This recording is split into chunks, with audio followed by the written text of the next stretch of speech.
इस पवित्र पावन जो महापुराण की कथा को अपने जीवन में उतार लिया, उसका संपूर्ण जीवन साफ।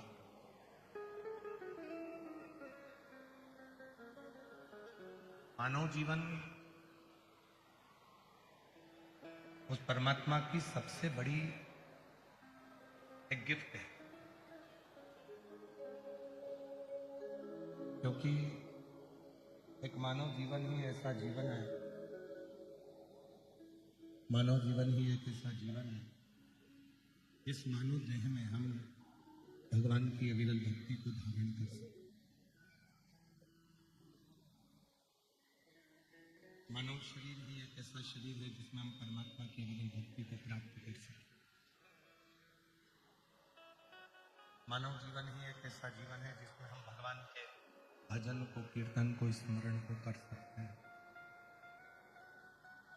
मानव जीवन ही एक ऐसा जीवन है जिसमें हम परमात्मा के मंत्र को, परमात्मा के नाम को, परमात्मा के भजन को पुकार सकते हैं। तो ये जो ये मानव का शरीर है, ये परमात्मा की सबसे बड़ी पूंजी है, परमात्मा का सबसे बड़ा गिफ्ट है। और यदि मानव शरीर आपको और हमको मिला है, मनुष्य की देह यदि आपको और हमको प्राप्त हुई है, तो उस मानव देह में, मानव शरीर में हम जितना हो सके उतना प्रभु का नाम भी लें, भजन भी करें, स्मरण भी करें और परमात्मा की सेवा। पर जो महापुराण की कथा एक बात और कहती है कि पूजा से भी बढ़कर यदि कोई पूजा है, सेवा से भी, भगवान की सेवा से भी बढ़कर यदि कोई सेवा है, भगवान के भजन से भी बढ़कर यदि कोई भजन है, भगवान के नाम कीर्तन से भी बड़ा कोई कीर्तन है, भगवान के भी नाम स्मरण से भी बड़ा कोई यदि स्मरण है, तो वो स्मरण है नर के रूप में जो नारायण पृथ्वी पर भ्रमण कर रहे हैं, उनकी सेवा कर लेना ही सर्वश्रेष्ठ सेवा है। वो सर्वश्रेष्ठ।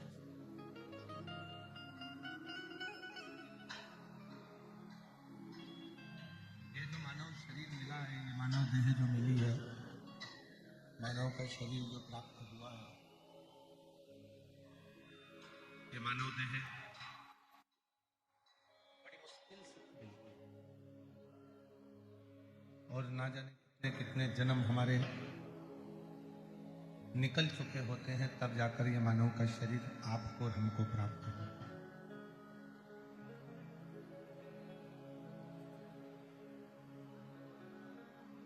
एक लाइन में स्मरण में कहते हैं कि बड़ी मुश्किल से नरतन मिला है, ये गंवाने के काबिल नहीं है।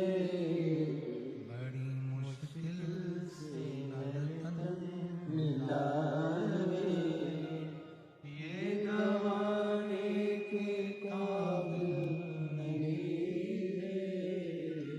नाम हरि का हृदय से न भूलो, नाम हरि का हृदय से न भूलो, ये भूल जाने के काबिल नहीं है।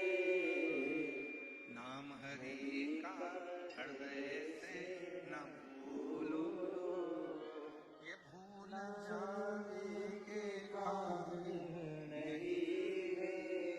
बड़ी मुश्किल से मानव की देह मिली है, जो प्रभु का सबसे सुंदर गिफ्ट है।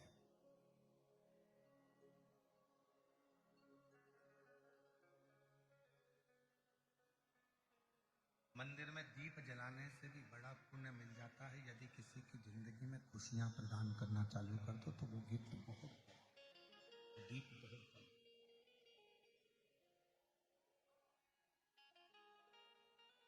भूखे को भोजन करा दो, प्यासे को पानी पिला दो, उससे बढ़कर कोई गिफ्ट नहीं हो सकता।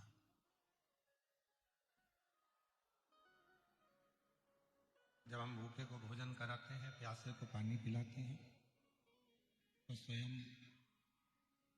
हमारा देव अधिदेव महादेव खुद प्रसन्न हो जाए।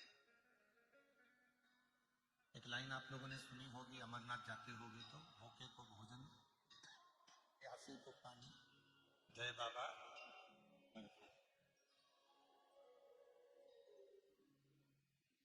हम किसी प्यासे को, भूखे को जब भोजन कराते हैं, अगर आवाज नहीं आ रही है, अंदर के बक्से नहीं चल रहे हैं, बक्सों की आवाज तो खोलो, सब जगह के बक्सों की आवाज खोल दीजिए।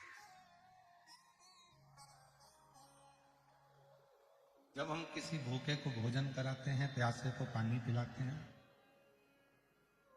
तो खुद स्वयं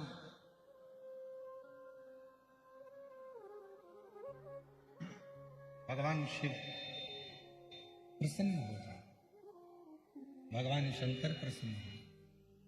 तो भूखे को भोजन, प्यासे को पानी, जय बाबा कर पाए।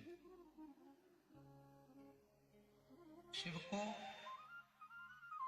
प्रसन्न करने का सबसे सुंदर तरीका है किसी भूखे को भोजन कराना, प्यासे को पानी।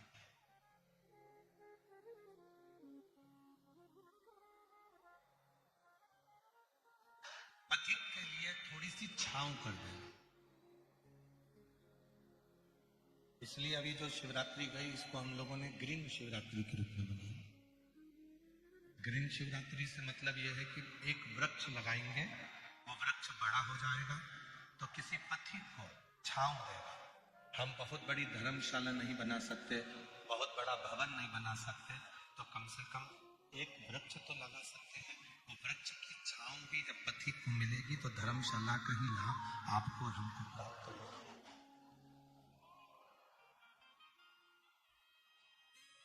इतना तो हम कर सकते हैं।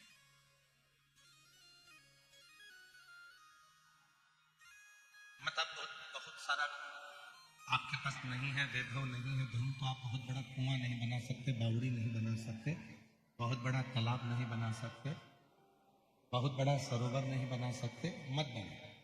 पर आप अपने घर के बाहर एक सीमेंट की पानी की ठेल तो रख सकते हो। उसमें कोई जीव, कुत्ता निकल कर गया, कोई पशु निकल कर गया, कोई पक्षी निकल कर गया, उसमें थोड़ा सा पानी पी लेगा तो आपको उतना ही फल प्राप्त होगा जितना कुआं, बावड़ी और तालाब बनाने का होगा।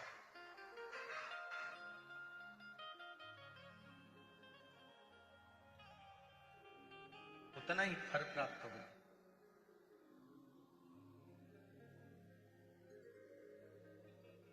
और शंभु शरण घड़ी रे दुख काटो, दया करी दर्शन दो। शंभु शरण मां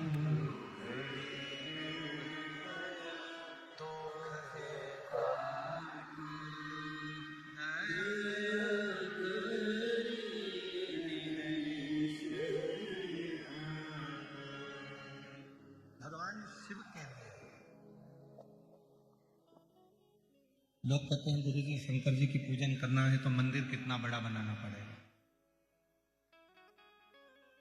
लोग कहते हैं गुरु जी भगवान शंकर की आराधना करना है तो शिवालय कितना बड़ा बनाना पड़ेगा। शिव महापुराण में ऐसा कुछ भी नहीं लिखा। शिव महापुराण में यह नहीं लिखा कि मंदिर कितना बड़ा बनाना। शिव महापुराण में यह भी नहीं लिखा कि शिवालय कितना बड़ा बनाना। शिव महापुराण में तो इतना लिखा है, मंदिर भले छोटा हो पर दिल बहुत बड़ा बनाना, जिससे उसमें शिव समा जाए।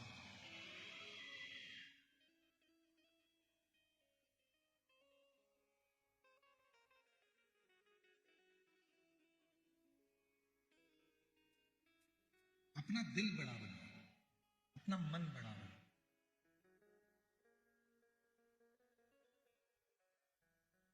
कोई भी आया उससे प्रेम से मिलना, प्रेम से।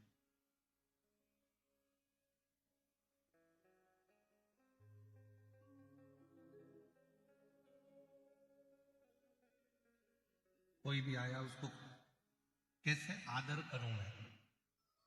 घर में अगर कुछ नहीं है तो खड़ी शक्कर लाकर खिला दो। घर में कुछ नहीं है तो खड़ी शक्कर दे दो, थोड़ा सा गुड़ दे दो। घर में कुछ नहीं है पानी पिला दो। पर जो घर में आया है उसका मुख जरूर झूठा करो।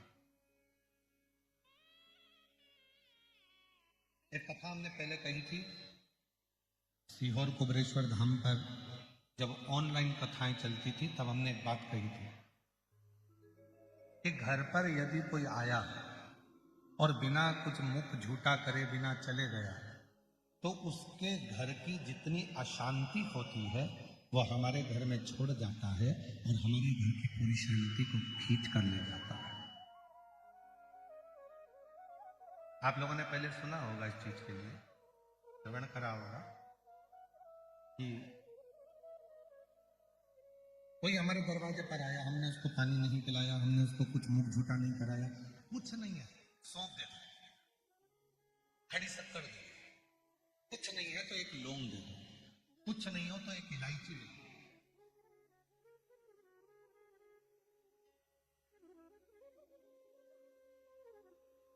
एक बिस्कुट का टुकड़ा दे दो, लो भैया इतना तो खाना ही पड़ेगा चाहे कुछ। ये भी नहीं है पानी पिला दो, भैया पानी तो पीना ही पड़ेगा। भले इतना सा पानी पिए, वो एक गुटका पिए, पर उसका मुख झूठा कराना जरूर।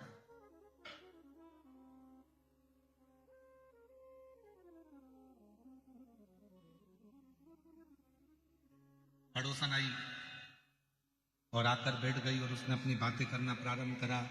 रोज ही तो आती है, कौन उसको रोज आती है तो कौन उसको रोज मुंह झूठा कराए, रोज चाय पिलाओ, कौन पानी पिलाए, रोज प्रतिदिन तो आती है।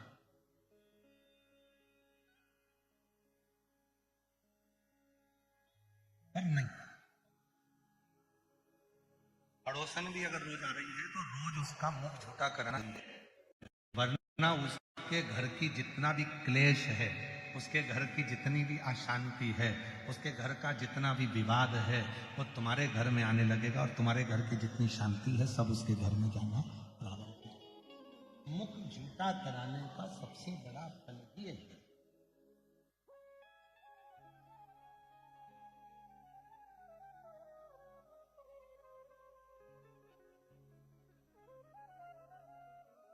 उसका मुख झूठा होना चाहिए।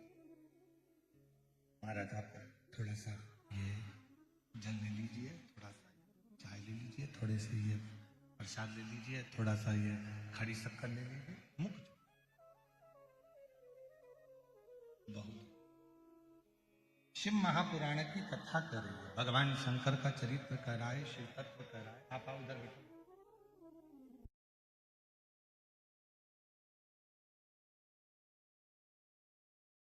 कथा वर्णन कर रही है, शिव तत्व कर रहा है, भगवान शंकर की कथा निवेदन कर रही है। शिव कथा कर कि हम जब भगवान देवाधिदेव महादेव की आराधना साधना करते हैं तो बहुत बड़ा मंदिर, बहुत बड़ा शिवालय हमें ढूंढना नहीं पड़ता, केवल अपना दिल बड़ा रखना, अपना मन बड़ा।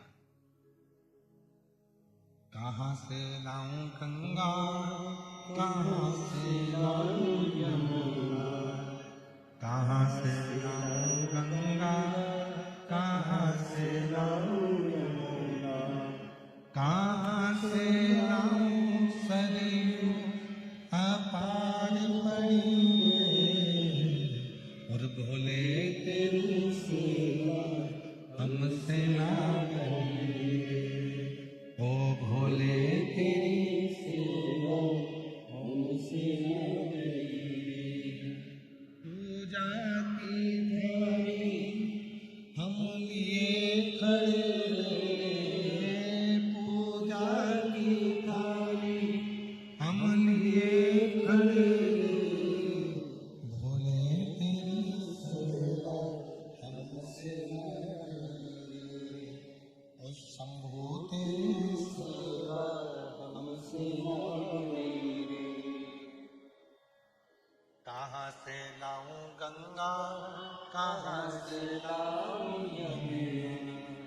कहाँ से लाऊं गंगा, कहाँ से लाऊं यमुना, कहाँ से लाऊं सरयू अपार पड़ी, कहाँ से लाऊं सरयू अपार पड़ी रे, भोले तेरी सेवा हमसे ना बनी, शिव शंकर तेरी सेवा हमसे ना बनी।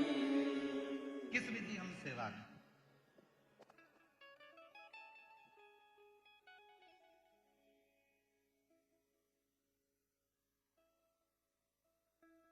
श्री प्रकाश जी धारीवाल जी की धर्मपत्नी श्रीमती दीना जी प्रकाश जी धारीवाल जी ने एक प्रश्न किया था प्रदोष के।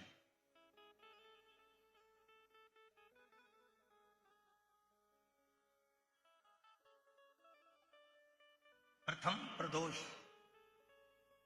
की उत्पत्ति कब और कैसे हुई?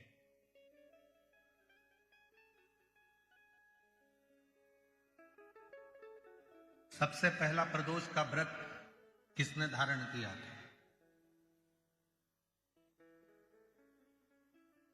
हाँ, जब देवता और असुरों ने मंथन किया और उस मंथन में जो हलाहल विष निकला, और वो विष कोई लेना नहीं चाहता था। ऐसा दुनिया में कोई नहीं है जो बुराई लेगा। अच्छा किया तो मैंने किया, बुरा करा तो इसने किया। जितना किया अच्छा मैंने करा और बुरा करा तो इसने करा। दुनिया में बहुत कम लोग होंगे जो बुराई खुद ले लेंगे। जब मंथन हुआ, विष निकला और वो विष हलाहल विष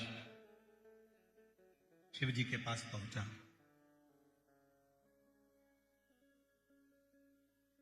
त्रयोदशी का दिन था। बाबा भोलेनाथ जी से देवताओं ने प्रार्थना करी कि ये विष कोई पीने को तैयार नहीं। तब भगवान देवाधिदेव महादेव ने उस विष को हाथ में लिया और मुख से लगाना प्रारंभ ही करा कि मां जगतजननी उस कंठ में जाकर बैठ गई। मां जगतजननी जगदम्बा अम्बा उस कंठ में जाकर बैठी और उस विष के बैलेंस को, उस विष को नीचे नहीं करने दी।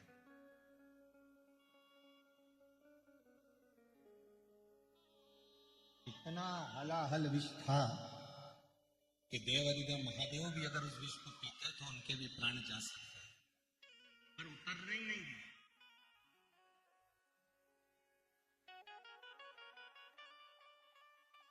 सारे दोषों को, उस विष के संपूर्ण दोषों को मां जगतजननी ने अपने हस्त कमल पर झेल लिया और पूरी रात्रि, पूरा समय मां जगतजननी शिव के नाम का स्मरण करती रही। शिव जी प्रसन्न हो गए और संपूर्ण सुख देने वाले उस प्रदोष का महत्व स्वयं शंकर जी ने पार्वती से कह दिया। पार्वती, आज त्रयोदशी है। जिस दिन तूने प्रदोष काल में मेरे कंठ में इस विष को झेला है, संपूर्ण जगत में कोई भी जो इस त्रयोदशी के दिन प्रदोष का व्रत करेगा और प्रदोष काल में मेरी साधना करेगा, उसकी जिंदगी के सारे विषयों को मैं अपनी ओर खींच लूंगा और उसको सुख प्रदान।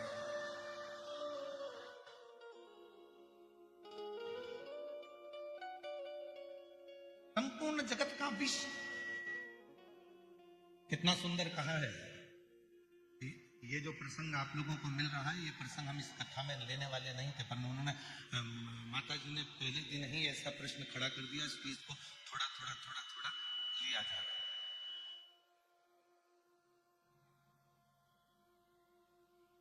इसलिए इसको थोड़ा थोड़ा थोड़ा थोड़ा ले। कितना सुंदर वर्णन करा गया है शिव महापुराण में प्रदोष की महत्वता में।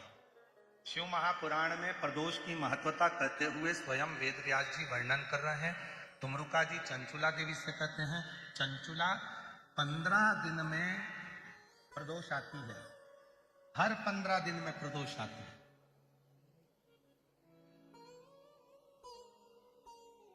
संसार का व्यक्ति यदि किसी तीर्थ में नहीं जा सकता, संसार का व्यक्ति कोई तीर्थ नहीं जा सकता, संसार का व्यक्ति कोई तीर्थ में जाकर स्नान नहीं कर सकता, संसार का व्यक्ति किसी तीर्थ में जाकर किसी पवित्र नदी का यदि स्नान नहीं कर पाता, तीर्थ नहीं जा पाता, या भगवान शंकर का भजन नहीं कर पाता, हर 15 दिन में प्रदोष आती है।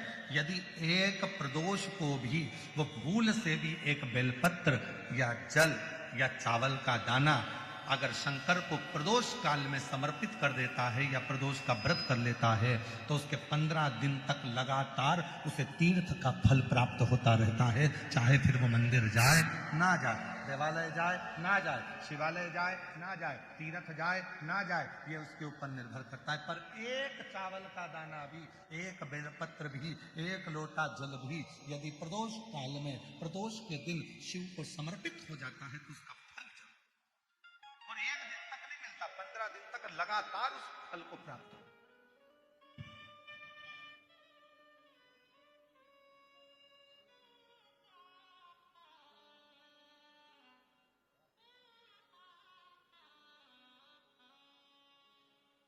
फिर पुनः प्राप्त हो जाता।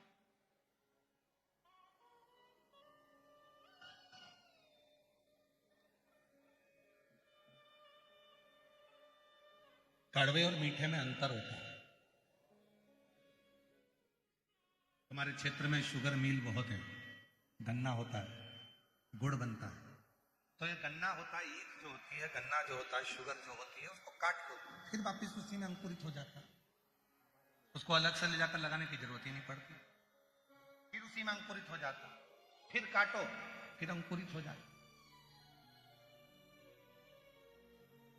मतलब शिव महापुराण की कथा कह रही है कि जैसे ईख, गन्ना, शुगर काटो फिर वहीं पर लग जाती है, वापिस बड़ा हो जाता है, फिर काट लो फिर बड़ा हो जाता है।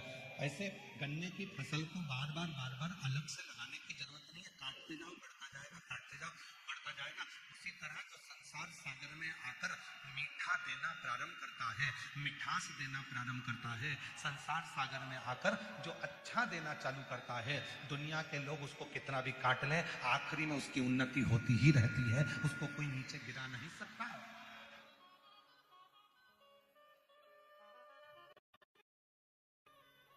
मिठास परोसने वाला, अच्छा देने वाला, अच्छा बोलने वाला, अच्छा करने वाला, चाहे दुनिया के लोग उसको कितना भी नीचा कर दे, परंतु वो उन्नति की ओर बढ़ता ही चलेगा।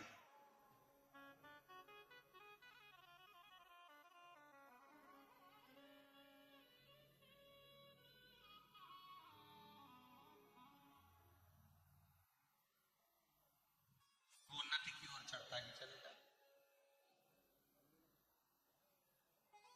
एक जगह पर कोई कह रहा था, गुरुजी हमने किसी ट्रक पे पढ़ा था, नेकी कर और जूता खा।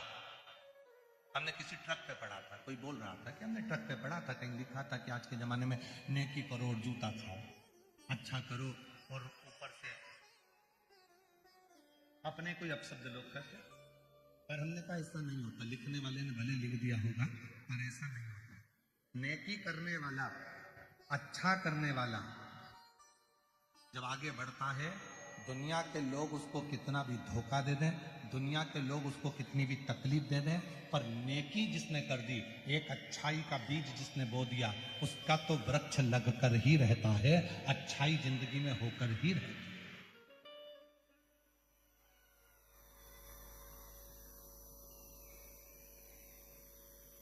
अच्छा होकर रहेगा।